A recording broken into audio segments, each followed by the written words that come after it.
Miarabantsika rehetra amin'ny anaran'ny Tompo. Ny olona efa nandray an'i Jesosy ve mety mbola ho very indray? Izay indray no lohatenin'ity vidéo manaraka ity. Le hoe nandray an'i Jesosy dia tsy iza fa reo le mino. Zay no atao hoe nandray azy. Jaona toko voalohany andininy faharoa folo. Reo olona reo le antsoina hoe nateraka indray. Izany hoe rehefa nino ny olona dia niditra tao aminy ny fanahin'Andriamanitra niteraka ny fanahiny. Izay le fahaterahana indray. Dia ireo olona efa nateraka indray, efa nino, efa nandray an'i Jesosy, efa nandray ny fanahy masina reo ve mety mbola ho very. Zay zany le fanontaniana. Ary be dia be ny fampianarana amin'izao fotoana izao izay miparitaka milaza ny aminy hoe rehefa nino indray mandeha ny olona dia voavonjy mandrakizay. Rehefa voavonjy indray mandeha dia voavonjy mandrakizay.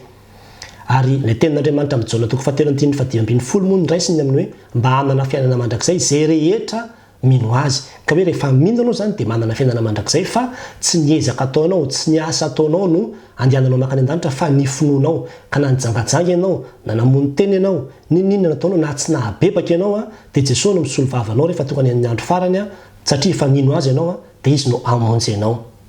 Izany le fampianarana miparitaka be amin'izao fotoana izao. Ka za tena ampitandrina antsika ny amin'izany fampianarana izany. Fa tena mety ho votsotro famonjena raha tsy azomon'ny olona. Zavatra voalohany izay tiako resahana amintsika dia ny hoe tena misy ny fiemorana amin'ny finoana. Tena misy ny fiemorana amin'ny finoana. Ny zanak'Israely voalohany, jereo tsara fa ireo olona izay nomena ny didy sy ny fampanantenana ary ny teny fikasana teo amin'ny tendrombohitra Sinay be dia be ireo tsy tafiditra tany amin'ny tany Kanana satria nahoana nivadika tamin'Andriamanitra teny an-dalana teny. Ny mpianatry ny Tompo ambarina ny amin'ny Jaona toko fahaenina andininy fahaenina amby enimpolo ny aminy hoe hatramin'izany dia maro tamin'ny mpianany no niemotra ka tsy nandeha tamin'ny intsony. Tena hoe niemotra. Mpianatry ny Tompo nresahana satria rehefa niresaka ny amin'ny mahamofonaina azy izy dia tsy zakany olona le fampianarana dia nametram-panontaniana tamin'ny mpianatra ny Tompo manao hoe nareo koa fa mba hiala. Izany hoe tena afaka miala ianao. Fa tsy hoe efa tafiditra indray mandeha dia tsy maintsy ambatra amin'ny farany fa tena afaka miala ianao amin'ny fotoana rehetra raha isafidy hiala. Ary izay no nahatonga ny Jodasy niala. Ny Jodasy dia tena olona mbo fidin'Andriamanitra, olona niaraka tamin'i Jesosy Kristy teo. Fa izao niala izy, nivadika izy, very izy. Na dia efa nandray sy le finoana niaraka tamin'i Jesosy Kristy teny azy.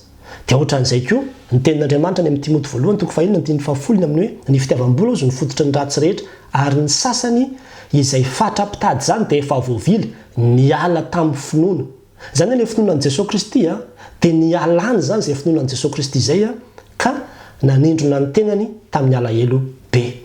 Misy tena olona miala amin'ny finoana mihitsy. Ary ireny natonga amin'ny Paoly any amin'ny Timoty voalohany ihany toko voalohany andininy fahasivy ambin'ny folo manao hoe amin'ny tananareo ny finoana, mila tazomy ny finoana io sy ny fieritreretana tsara izay efa narian'ny sasany. Ka toy ny olona vaky sambo izy ny amin'ny finoana. Izany hoe tena misy olona nanary an'ilay finoana. Ireny olona ireny zany hoy Paoly hoe olona tahaka ny vaky sambo. Izany hoe efa mirendrika ny fiainany. Very. Satria narian'ilay finoana. Ary tena misy zany. Ary ny tenin'Andriamanitra izay tena goavana indrindra anamarinako an'izany zavatra izany dia ny Hebreo toko fahaenina andininy fahaefatra ka hatramin'ny fahaenina ny aminy hoe fa izay efa noazavaina indray mandeha sady efa nanandrana ny fanomezana avy any an-danitra sy efa nandray ny fanahy masina. Efa nandray ny fanahy masina. Ary efa nanandrana ny teny tsara an'Andriamanitra sy ny herin'ny fiainana ho avy. Efa nanandrana mihitsy, efa nateraka indray, efa niaina ilay fiainana maha-kristianina. Ozy amin'ny andininy fahaenina hoe nefa niemotra. Nefa niemotra dia tsy azo avozina indray mandeha ho amin'ny fibebahana. Izany hoe tonga dia very mihitsy izany ireo olona ireo. Mbola ho azavaintsika vidéo manaraka io texte io fa eo aloha dia hitantsika ny amin'ny hoe tena tonga dia very na dia efa nandray ny fanahy masina aza ireo olona ireo. Dia jerevy tsara Hebreo toko fahafolo andininy fahavalo amby telopolo koa ary ny oloko marina dia ho velon'ny finoana fa raha miemotra izy ilay izy io ilay oloko marina. Izany hoe mety hisy olona marina miemotra dia raha miemotra izy dia tsy sitraky ny fanahiko. Hebreo toko fahafolo andininy fahavalo amby telopolo. Jereo ny bokin'ny Joda dia hitantsika fa misy tantara be dia be ny amin'izany fiemorana izany ao fa noho ny amin'ny fotoana dia tsy afaka hivalapatra ny amin'izany tsika. Izay ny voalohany. Faharoa dia izao maro be koa ny tenin'Andriamanitra mampitandrina atsika izay efa mino. Maro be ny tenin'Andriamanitra mampitandrina atsika izay efa mino. Ohatra Mateo toko faha 5:20 fanoharana ny amin'ny fanjakan'Andriamanitra misy ireo veritsiny 5 adala na dia niandry ny zanak'ondry ary ny amin'ny fampakarana dia izao very tsy tafiditra. satria tsy nitondra solika fitaiza. Ohatray koa le nandray le talenta mihitsy le olona fa tsy nampiasainy le izy. Zany hoe tena nino izy dia nisy fotoana tena niditra tao amin'ny mihitsy ny fanahy masina niteraka le fanahiny fa zao tsy nivelatra le izy, tsy niaina le izy, tsy nitombo le fahasoavana. Dia reny olona reny jerevy tsara ny tantara amin'io Matthieu 25 io fa tena nariana tany amin'ny fariavy solfara tena very mihitsy. Ohatray koa ny Apocalypse toko 2 teny nomena ny fiangodana. Zany fiangodana zany dia fiombonan'ny olona zay efa no amarinina, olona efa nino. Nefa dia nambara tsara amin'ny Apocalypse toko 2 ohatra ny amin'ny fiangonana Efesosy zao ny voalohany ao, ny amin'ny hoe ianao niala tamin'ny fitiavana voalohany io izy. Niala ianao ka mampitandrina anao izy hibebaka fa raha tsy mibebaka ianao dia ho asoroko ny fanaovanjironao, ho afindrako amin'ny toerana hafa. Zany hoe tena fampitandremana. Ohatray koa ny toko 7 Laodikia, ny amin'ny hoe efa sady tsy nangatsiaka ianao tsy nafana, zany hoe lasa matimaty zany le fiangonana. Dia ianao koa izy dia manoro hevitra anao hividy amiko volamena voadio tamin'ny afo mba hiratanao, mba tsy sehon'ny ano, mba ho voavonjy ianao. Dia mila mibebaka ianao izy, mila mibebaka ianao. Tena misy fampitandremana be dehibe ary zay nahatonga an'i Jesosy teny manao hoe mitandrema, miambena ka mivavà fa tsy fantatra rao zay avian'ny fotoana. Tsy hoe rehefa nandray an'i Jesosy dia fa zay dia efa any an-danitra ny rendez-vous, fa tena raha tsy mivavaka ianao, raha tsy miambina ianao, raha tsy mibebaka ianao, tena miteny aminao ary zany nahatonga ny tompo raha tsy mibebaka ianareo dia horingana tahaka an'ireny koa. Horingana tahaka an'ireny koa ianareo. Tena mila azony marava ny finoana io fa tsy hoe varimbarina eo tsika hoe Jesosy no misolo vava any an-danitra nefa ianao tena manota mihitsy amin'izay fahotana tsy tsaronao dia tena manampy ianao ny fanahy masina mibebaka manampy ny fibebahanao. Fa amin'izay fahotana tena ininao atao kosa dia anjaranao mihitsy no mibebaka ny amin'izany. Anjaranao no mibebaka ny amin'izany ary isan'andro san'andro tsika dia tokony hibebaka angataka ny famotrapon'Andriamanitra mandrakariva ny amin'izay fahotana tadidy na natao na misy tsy tadidy koa fa dia mahatsiaro foana hoe aleo mibebaka foana isaky ny mivavaka mba vita fihavanana amin'Andriamanitra foana tsika ka na ovinavina fotoana tokavan'ny tompo dia azo antoka ny famonjenantsika satria olona no amarininy tsika satria olona nibebaka. Dia izay koa nahatonga ny Paoly hiteny manao hoe ho anareo izay efa manao azo mijoro tsara aoka hitandrina fandrao lavo, tena misy ny fahalavona ary misy ny fiemorana. Zavatra fahatelo izay tiako resarina amintsika dia izao na i Paoly aza dia tena natahotra ny amin'ny famonjena ny fanahiny.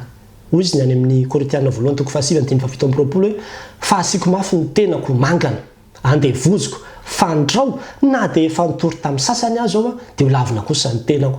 Manina izy no miteny izany hoe sao dia ho lavina ahako. Manina izy no miteny izany sao dia ho lavinao.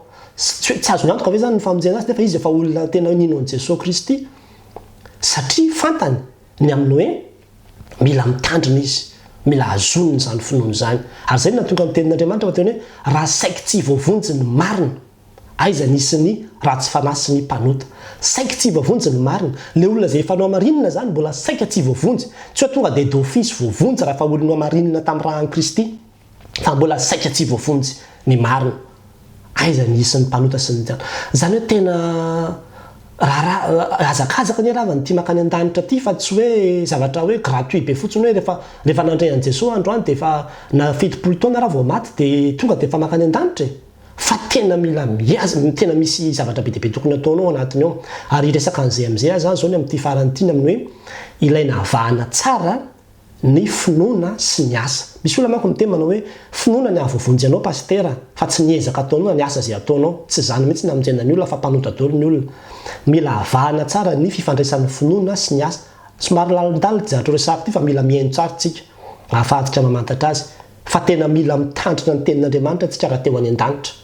Zao zavatra voalohany afahako mampanazava azy amintsika. Ohatrany hoe miditra anatina université anankiray ianao dia ny ahafahanao miditra anatin'ny université io dia mandoa droit ianao. Zay ihany zany no ahafahanao miditra anatin'ny université dia manana bac ianao. Dia rehefa tafiditra ao nefa ianao dia tsy maintsy manatrika cours ianao dia manaraka ny discipline ao anatin'ny université io amin'izay fotoana izay dia miatrika fanadinana. Dia rehefa tonga ny fotoana izarana ny diplôma dia omena le diplôma ianao.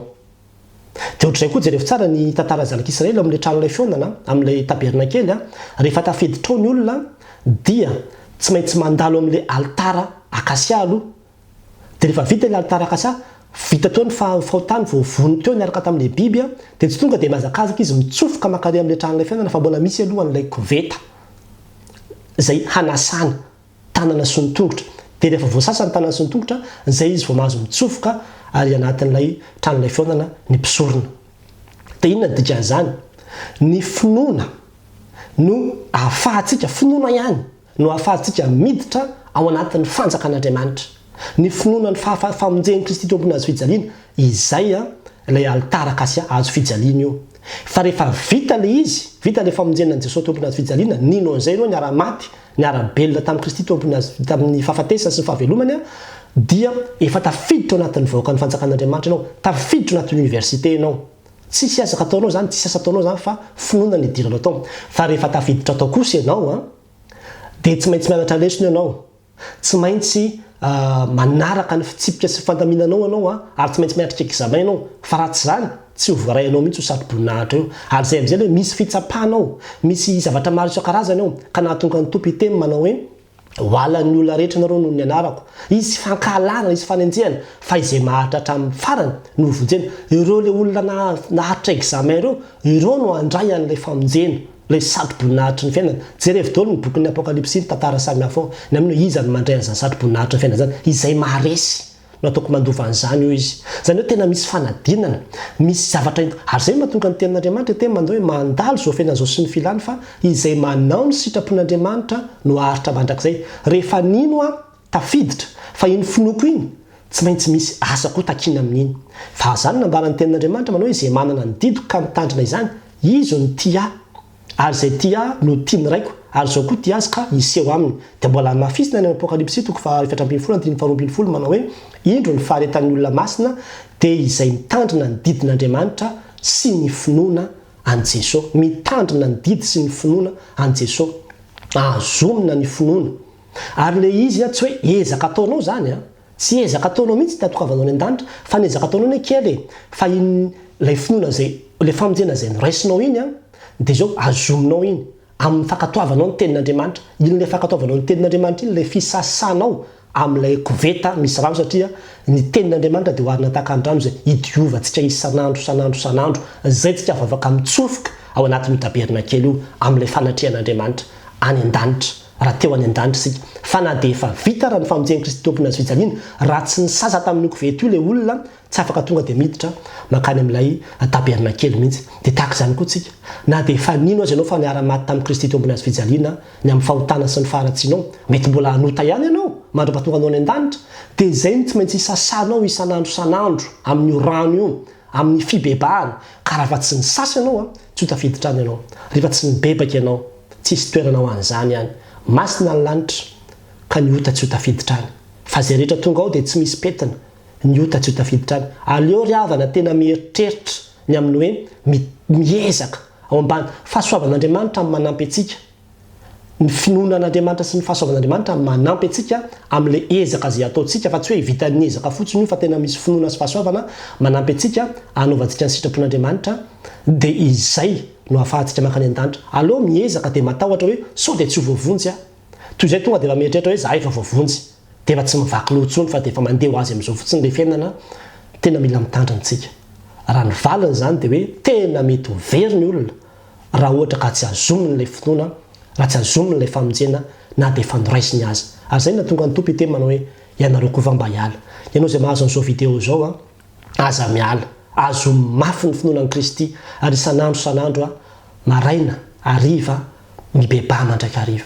Hoe tao anatrihan'ny tompo foana ny fahotanao. Mety aiza ho diovin'ny tenin'Andriamanitra ny fiainanao fa tsy hoe miziriziry ianao manao fahotana nefa ianao mieritreritra ho any an-danitra.